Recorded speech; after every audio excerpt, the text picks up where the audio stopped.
Broken Dolly TV. Once again, I am Gypsy. Today we're going to take a look at my doll, Ruby Red Floral Dress, who was a fashionista that I stashed away in my rehab pile. Yes, that rehab pile is literally, how you say this word? Literally years old, but I finally got around to it. So let's celebrate together by sharing this experience on camera. This doll originally came with the Leia face sculpt that you see here in a stiff body with this outfit on. And shout out to you if you have her, tell me in the comments. I liked her a lot when I got her, but I really couldn't display her properly because she had a ton of glue seepage up in her hair, and I just couldn't style her the way that I want. But a lot of you viewers gave me some tips to try baby oil on the glue in her hair. So I doused her hair in it like I was gonna set her on fire and let the oil soak for a little bit, like half an hour or so. Then I washed all of it out with dish soap, and voila, here she is looking brand new, baby. Now the reason I used dish soap honestly was because I couldn't be bothered to trek all over my house for some shampoo and conditioner. I don't know why, but I just could not find shampoo. Like, does nobody in my family use shampoo? We had tons of conditioner but no shampoo. So it's not a special reason why I used that kind of soap, but I just needed something that was going to get the oil out. I also gave her a new body, which is this Little Bo Peep doll's curvy type of body, but it's not the traditional curvy style body. Her hips are thicky and her legs are really wide, but the waistline is super snatched. It's a little bit of a challenge dressing this body, which is why I don't really have it out on display too much. But I did want to try this body out on Ruby since she's a doll I haven't had out on display in so long, and I was like, I really want to make her stand out and look different. Nonetheless, I'm looking at Ruby and something still just doesn't feel right about her after I did all of this customizing. The hair is now really sleek and straight, and obviously it's quite long. Although I now love her hair texture, I feel like it needs to be a little bit shorter. So I decided it's time for a haircut, and that's saying a lot because I'm the kind of collector who loves to style doll hair, and I love long hair on my dolls, and I generally don't like to cut their hair shorter, but I actually want the hair to have a little bit of texture here. So before we cut it, I'm gonna give Ruby some box braids and boil dip her hair so we can set in some waves. Here are some examples of various size braids that you can try on your dolls, because depending on the size of the braid, your waves are gonna either be tighter with the smaller braids or looser with bigger braids. I just wanted to give you guys some examples so you kind of have an idea visually of what you can do with choosing the size of the braids on your dolls if you decide you want to try this technique. For Ruby here, I'm going to go with smaller braids, especially around the front of her hair, just to have something different because I want the waves to be a little bit subtle looking, and since her hair is really sleek and straight in texture, I need to make those braids very small. I don't want you to be able to notice the waves right away. You kind of have to get close up to the doll and you're like, oh, she's got some texture to her. Okay, I didn't expect that. So that's what I was going for. Just a tip if you're deciding what kind of braids to give your dolls to make waves, it depends on the texture and the length of the doll's hair already. If she has long coarse hair, you can make the braids almost as big as you want without them unraveling at the ends. If she's got slippery hair and it could unravel at the ends, then you want smaller braids. And if the length of the hair is shorter than mid-back, you might not be able to do big braids that will hold, so you might end up needing some elastic bands to secure them properly. That's what I would have done with this doll if I had given her bigger braids. So it's time to get back to the salon and get her hair under even more control. I already tried customizing her initially by changing her eyeliner a little and giving her a new lip color. But as you can see, that just was not enough. I've box braided all of her hair up. The bottom of the hair unraveled a little bit, but that's okay because most of that's gonna get chopped off. Now, we're gonna pour some boiling water over her hair to lock in the waves as much as possible.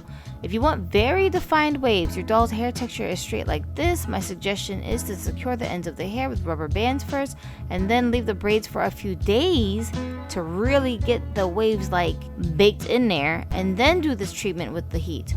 I'm pouring the water over her hair because I want to make sure that the hot water goes on her roots. I want the hair coming out of her head to be very wavy. Now we'll pour the rest of the water in and make sure that her hair gets really soaked for a while in this water. The water is going to set her hair for us. Once she's been in it long enough, which for this doll I would say maybe 10 minutes is good, or when the water starts to cool off, whichever happens first. Now Ruby is done with her boil treatment, and we're going to make sure that this hair sets neatly while it's drying. So I've pulled her bangs flat with an elastic and pulled all the braids down flush with her head.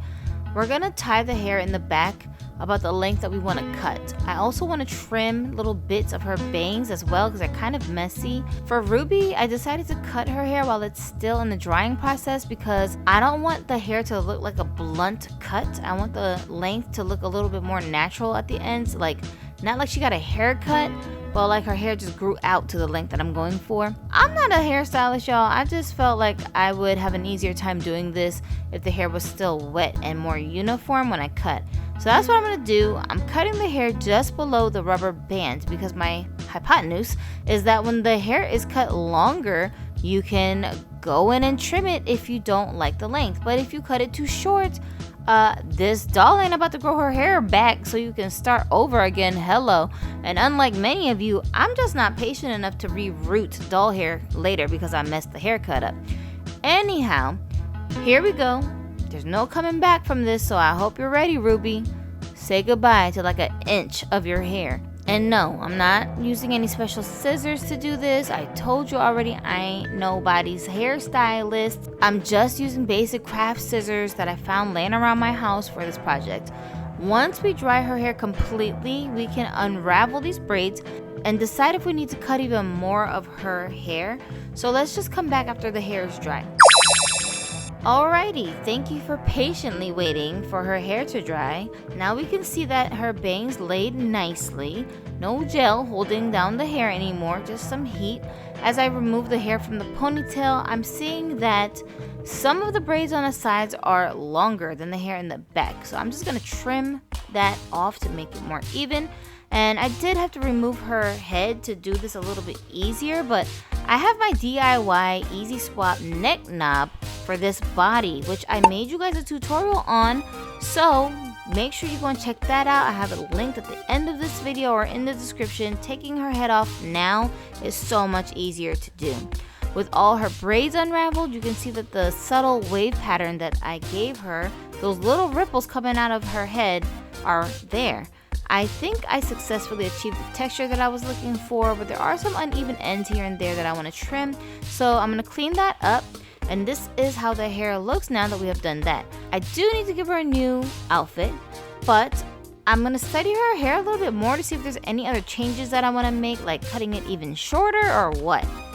Now that I've gotten her into her new clothes, her little cowgirl chic stilo, I did end up changing the hair a little bit more, as you can see, but can I just mention that this hat she's wearing came originally on a Fashionistas doll that I recently reviewed, which you guys can go and watch, and it just doesn't fit on the original doll because her head is way too big. Like, what is up with that? But I was determined to get use out of this hat, okay? So Ruby here was the lucky winner. So what did we change? I just felt like the straight ends of the hair was a little bit distracting with her hair very ripply up at the top. So I took my tiny curling iron and I put it on a very low heat setting to curl the ends of her hair in a little bit to make the hairstyle look a little more finished. Remember, if you use heat tools on doll hair, coat the hair first in water as a heat protector so you don't end up melting her hair. Some hair fibers can handle the low heat without any water, but just to be safe, do the water. Now that her hair is done, I've got her rocking a floral romper to pay homage to her original floral dress.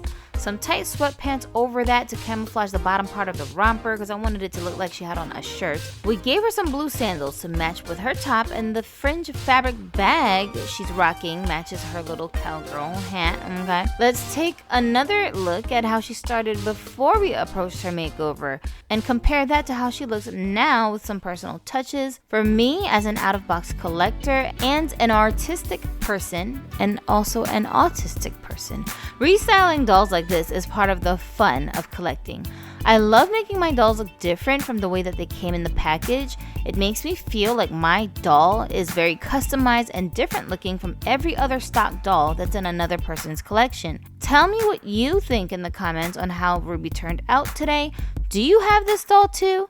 This one has a lot of memories attached to her from my life in North Carolina and the era of collecting that I was a part of back then. I think she's from the 2015 time frame of Fashionistas because her number's really low, like it's 19 or something. And many of you here now who are watching this were part of my Pretty People crew way back then. You saw me review this lady right here on Broken Dolly TV. So if you haven't already, then you can join the crew by tapping the subscribe button right now. Check out my product links for my recommendations on dolls that you might like to add to your collection. They will appear in the information bar or up on screen, and you can just click on them. They'll pop up on the sidebar of your video. Purchasing dolls with my link helps to support my channel without it costing you anything extra. I thank you again for being here to chill with me today. I will catch you in the next episode. I'm Gypsy and you're not, but both of us can go have a dolly day.